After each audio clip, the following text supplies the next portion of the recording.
రమగారు, మనము అమాయకంగా ఉండే స్త్రీల గురించి కొన్ని కథలు చెప్పుకున్నాము. గుర్తొస్తుంటేనే నవ్వు వచ్చేస్తా ఉంది. అలాంటి స్టోరీ ఏదైనా? ఇప్పుడు అమాయకపు మగవాళ్ళ కథలు కూడా చెప్పాల్సిందే కొన్ని. ఖచ్చితంగా అండి. అసలు ఎందుకు ఆడాళ్ళే అమాయకంగా ఉంటారు? ఎందుకు ఉంటారు? అస్సలు కాదు, మగవాళ్ళు కూడా అమాయకంగా ఉంటారు పాపం. అవును, వాళ్ళ సంగతులు కూడా కొన్ని చెప్దాం తప్పకుండా ఈ కథ అయిపోయాక. ఓకే అండి. ఒక ఊళ్ళోనట ఒక శిల్పి ఉండేవాడు. చందమామ కథ ఇది. ఈ శిల్పికి ఆయన భార్య అంటే చాలా ప్రీతట. పాపం ఆవిడ అనుకోకుండా సడన్గా కాలం చేసింది. ఆయన ఏం చేశాడు, ఆవిడ విగ్రహాన్ని ఒకదాన్ని తయారు చేసుకున్నాడు, చెక్కుకున్నాడు. ఓకే, విగ్రహాన్ని చెక్కి ఇంట్లో మధ్యలో ప్రతిష్టాపన చేశారు. మధ్యలో పెట్టుకున్నారు, ఇంటి మధ్యలో. అంటే ఒక పెద్ద హాల్ ఉండి అటు ఇటు గదులుంటే ఆ హాల్లో పెట్టుకున్నారు. అయితే ఏమైందట, శిల్పికి 2 కుమారులు ఉన్నారు. కొన్నాళ్ళ తర్వాత ఆయన కూడా కాలం చేశారు. ఆయన బతుకుండగా రోజు కాసేపు ఆ శిల్పం దగ్గర కూర్చుని భార్యకి పిచ్చాపాటి ఇంట్లో సంగతులు అవి చెప్పేవాడు. అక్కడి నుంచి భోజనం చేసేటప్పుడు ఓ విస్తరి ఆవిడ కూడా వేయించి కాస్త పప్పు కూర అంత అన్నం పెట్టించి, ఆవిడేం ఏం తింటుంది విగ్రహం. తర్వాత తన భోజనం అయ్యాక ఆ విస్తరిని బయట పెడితే కాకులు పిచ్చుకలు తినేవి. భార్య మీద ఉన్న ప్రీతికి ఆయన అలా చేసేవాడు. ఫాలో అవ్వాల్సిన సంగతి కదా ఇది. మంచి భర్త అండి. ఓకే. అయితే ఏమైంది, 2 కుమారులు ఉన్నారు. కొంతకాలానికి శిల్పి కూడా కాలం చేశారు. చేస్తే 2 అబ్బాయిలు కలిసే ఉండేవాళ్ళు. అయితే ఏంటంటే కొంచెం పెద్ద కోడలు, 2 అబ్బాయిలకి పెళ్ళిళ్ళు అయినాయి. పెద్ద కోడలు యశోద కొంచెం చురుకు, చిన్న కోడలు కనకమ్మ కొంచెం మెతగ్గా ఉండేది. అమాయకురాలు అంటే తెలివి తక్కువది కాదు. అమాయకత్వం వేరు, తెలివి తక్కువతనం వేరు కదా. కొంచెం అమాయకంగా ఉండేది. అవతల వాళ్ళు ఏదైనా దొంగ పని చేసినా ఈవిడికి అర్థమయ్యేది కాదనమాట. సహజంగా తీసుకునేది. ఎలా ఉన్న వాళ్ళని అలాగే స్వీకరించేది, కానీ తెలివిగా ఆలోచించేది కాదు. అయితే ఏమైంది, వీళ్ళు ఆవిడ ఎంతసేపు గట్టిగా ఉండి ఈ అమ్మాయితో పని చేయించేసేయటము. ఏదైనా వస్తువులు తేగానే మంచి వస్తువు తను సెలెక్ట్ చేసేసుకుని పిచ్చి వస్తువు చెల్లెల కోసం వదిలిపెట్టడం అట్లా చేసేది. అన్నదమ్ములు ఏమనుకున్నారంటే, మనం సెపరేట్గా ఉందాము, ఎవరి సంసారాలు వాళ్ళు దిద్దుకుంటే సరిపోతుంది.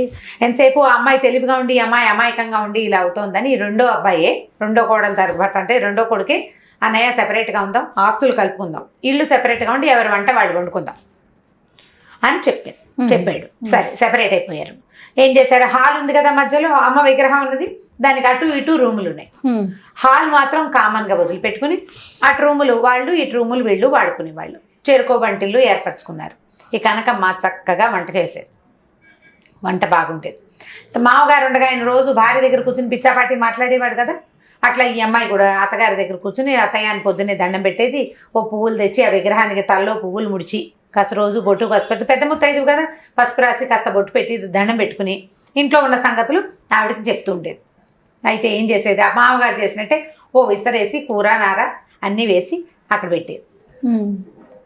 సరే, పెట్టాక ఈ కొన్నాళ్ళు అయిన తర్వాత ఏమైంది, అత్తగారితో మాట్లాడుతూ ఉండటము అవన్నీ బాగా అలవాటయ్యి ఈ అమ్మాయి అమాయకత్వంతో, అత్తయ్య రోజు ఆకు పెడుతున్నా, ఒక్కనాడు కూడా మీరు తింటల్లా, ఇవాళ మీరు తినాల్సిందే, మీరు తింటే కానీ నేను తిన్నని విగ్రహం దగ్గర కూర్చుంది. అయితే ఈ పక్కన యశోద ఉంది కదా తోడుకోడలు, తెలివి. యశోద ఏం చెప్పిందంటే, అదేమిటి కనకం, అత్తగారు పెద్దావిడ కదా, నీ ఎదురుకుండా ఎలా తింటారు, చిన్నపిల్లలు చూస్తుంటే పెద్దవాళ్ళు తింటారా, తలిపేసుకుని అవతలకి వెళ్ళు, ఆవిడే తింటుంది. అవునక్కయ్య, భలే మంచి మాట చెప్పావు, అలాగేనండి అని లేస్తుంటే అడిగింది కనకం, అదేమిటే చిన్నపిల్లలకు పెట్టినట్టు ఇంతంత కూరేసావు, మరి కాస్త కూర మరి కాస్త పప్పు వెయ్యి, అత్తగారు భోజనం చేసేటప్పుడు ఆ మాత్రం కూర తిందు పెద్దావిడ అంది. అనేసరికి ఈవిడే అనుకుంది, ఏమంది, మామయ్య గారు అన్నం తినేటప్పుడు శాస్త్రానికి పెట్టేవారు, అంత అన్నం పెట్టి పప్పు కూర చారు కొంచెం కొంచెం వేసేవాడు, ఊరికే శాస్త్రానికి కదా. ఆ తర్వాత తీసుకెళ్లి పిచ్చుకలు పెడితే పప్పు కూర కలుపు తింటాయి, ఏమిటి పిచ్చుకలు తినవు, ఒట్టన్నం తింటాయి, ఆ ఆకు పడేసేవాళ్ళు, ఏ ఆవుకో పెట్టేవాళ్ళు, ఆ కూర ఆ పప్పు ఆవో ఏదో తినేసేది. అలా అలవాటుగా అంతే పెడుతోంది. ఇప్పుడు భోజనం చేయమన్నప్పుడు నువ్వు అంత అన్నం పెడితే ఇంత కూర ఇంత పప్పు వేస్తే ఎట్లా, ఆ మాత్రం వేయొద్దు. సరే, ఏం చేసింది, మళ్ళీ పప్పు కూరలు గుర్తుంటుంది, అది పుచ్చుకొచ్చి పప్పు కూర చక్కగా చిన్న కప్పుతోటి పులుసు, ఇంత పచ్చడి పెరుగు అన్నీ పెట్టి, అత్తయ్య బాగా భోజనం చేయండి అని కాకు నిండా అన్నం పెట్టి వెళ్ళిపోయి తలిపేసింది. తలిపేసుకున్న తర్వాత ఒక అరగంట పోయాక అత్తగారికి తాంబూలం పుచ్చుకొని వచ్చింది. చూస్తే ఆకు ఖాళీగా ఉంది, అన్నం లేదు, పప్పు లేదు, కూర లేదు, పులుసు గిన్నె ఖాళీ అయిపోయింది, పెరుగు గిన్నె ఖాళీ అయిపోయింది. ఈ అమ్మాయి చాలా సంతోషించింది, అత్తయ్య నా నేను వంట నచ్చిందా, కూర అది బాగా కుదిరిందా అని ఆవిడ తలూపిందని అనుకొని సంతోషించి తాంబూలం అక్కడ పెట్టింది. అన్నం తిన్నాక ముత్తైదు తాంబూలం వేసుకోదు, ఆ రోజుల్లో అలవాట్లు అవి. సరే, ఇలాగ రోజులు గడుస్తున్నాయి.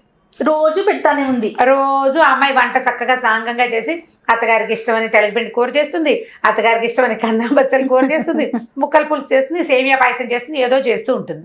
చేసిన రోజున చక్కగా అన్నీ పెడుతుంది. ఒక రోజు కూర ఏదో కూరలు లేవు, పని సాగలేదు, పిల్లాడు ఏడ్చాడు, వంట వేళ పెద్దగా వంట కుదరలేదు, ఇవాళ ఇంతే చేశాను అత్తయ్య అని ఓ పక్కన ఇంకో పచ్చడి కూడా వేసి ఏదో పెట్టేది.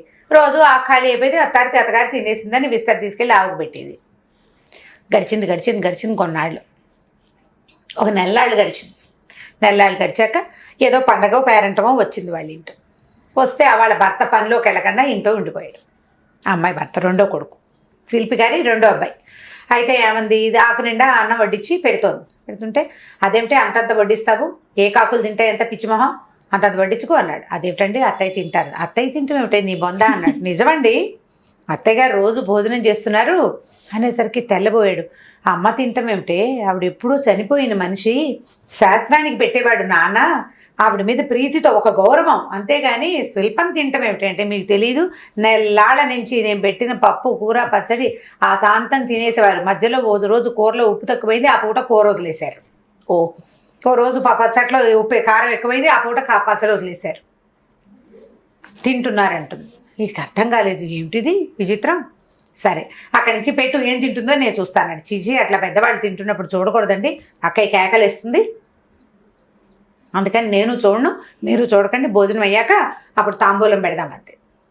సరే భోజనం అయింది. ఒక అరగంట తర్వాత తాంబూలం పుచ్చుకుని తలుపు తీసి చూస్తే ఆకులో ఏమీ లేదు. ఇతను తెల్లబోయాడు, ఇదేం వింత, ఎక్కడా లేనిది, ఆశ్చర్యపోయాడు. సరే అతనికి ఏం డౌట్ వచ్చింది, ఇక్కడ ఇంకేదో మతలబు ఉంది, ఇంకేదో జరుగుతోంది అనుకుని ఏం చేశాడు, 2-3 రోజులు ఆ వేళకి వెళ్ళకుండా, భార్యకి తెలియకుండా చూడడానికి ట్రై చేశాడు. ఆవిడ అడ్డుకునేది, ఇతన్ని చూడనిచ్చేది కాదు. ఒక 3-4 రోజుల తర్వాత ఒకరోజు అతను వదిన చిన్న గిన్నెలు తెచ్చి కూర పులుసు అన్నం అన్నీ తన ప్లేట్లో వేసి, అది చిన్న గిన్నెల్లో పులుసులు అవి పోసుకుని పళ్ళెల్లో ఈ అన్నం అది పెట్టుకుని తీసుకెళ్ళిపోవటం చూశాడు. చూసేసరికి అతనికి ఆశ్చర్యం, ఏదమ్మా వదిన ఎంత పనిచేస్తోంది, ఈ మాట బయటకు వస్తే ఎంత పరువు తక్కువ, అన్నయ్య గురించి నలుగురు ఏమనుకుంటారు, బయటికి రానివ్వకూడదు కదా. సరే ఇప్పుడు ఏం చేయాలి, బాగా ఆలోచించి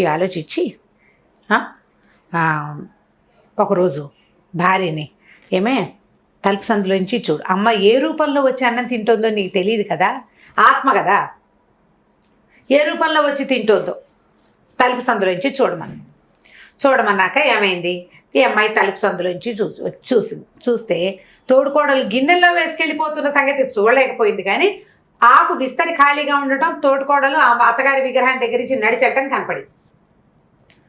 అక్కయ్య రూపంలోనే అత్తగారు వచ్చి తింటోంది అనుకుంది. అప్పటికీ కూడా ఆవిడ తోడుకోడలను అనుమానించట్లేదు అమ్మాయి పాప. మళ్ళీ భర్తకు చెప్పింది సాయంకాలం, ఏమండి నేను మధ్యాహ్నం చూశాను, అక్కయ్య రూపంలోనే అత్తయ్య భోజనం చేస్తోందండి అంటే, మరి అంత ఉదారంగా పెద్ద కోడల రూపంలో వచ్చి తింటోంది, వెళ్ళి ఆవిడకి దండం పెట్టద్దుటే నువ్వు అన్నాడు. అనేసరికల్లా ఈవిడేం చేసింది, సరే గబగబా సాయంకాలం వెళ్ళి తాంబూలం తీసుకెళ్ళి అక్కగారి చేతిలో పెట్టి, అక్కయ్య నువ్వెంత అదృష్టవంతురాలివి, అత్తయ్య నీ రూపంలో వచ్చి చక్కగా భోజనం చేస్తున్నారు అని దండం పెట్టి కావులిచ్చుకుని కాళ్ళ నీళ్ళు పెట్టుకుని సంతోషించింది.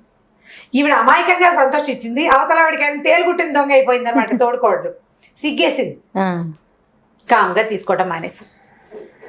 2వ రోజు రాలా, 3వ రోజున రాలా, విస్తర అలాగే ఉంది పెట్టినట్టు.